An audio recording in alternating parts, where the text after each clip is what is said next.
Today I'm going to talk about Stockholm Syndrome. Stockholm Syndrome is a psychological response where hostages or abuse victims bond with their captors or abusers. This condition is named after a bank robbery in Stockholm, Sweden in 1973. In this bank robbery, hostages defended their captors after being released and would not agree to testify in court against them. Stockholm Syndrome is considered a complex reaction to a stressful situation where a victim paradoxically exhibits loyalty to the threatener. It is not a formal diagnosis in the DSM-5, but it is recognized as a coping mechanism that can arise in some traumatic scenarios. The development of Stockholm Syndrome is believed to be an unconscious survival strategy. Here, victims may emphasize with their captors as a way to cope with the fear of violence. This psychological bond can develop over time, often because of the intermittent nature of abuse.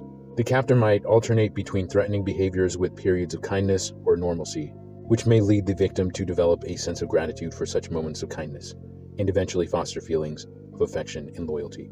There are various factors that contribute to the development of Stockholm Syndrome. These include the duration of time spent with the captor, the perceived threat to one's life, isolation from other perspectives outside of the abuse environment, and the inconsistency of the abuser's actions, often a mix of cruel acts and kindness.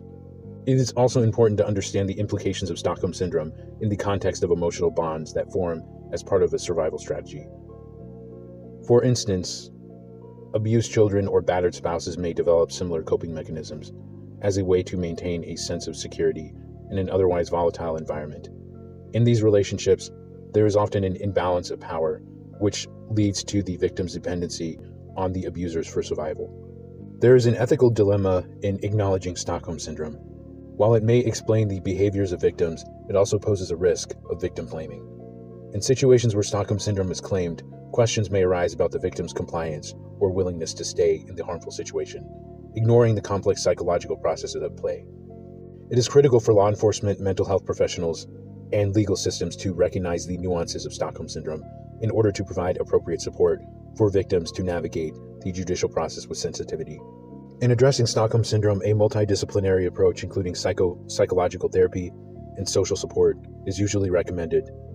Trauma-informed care, which accounts for the complex effects of trauma on a person's well-being and behavior, can be particularly beneficial in helping individuals recover from the adverse effects of their experiences. So in conclusion, Stockholm Syndrome represents a psychological survival mechanism that can occur in individuals who are subjected to intense, prolonged abuse or captivity.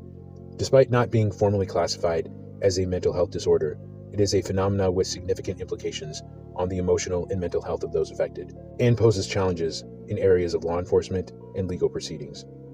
Understanding and effectively supporting victims requires an empathetic, non-judgmental approach that considers the psychological impact of trauma and the human capacity for resilience.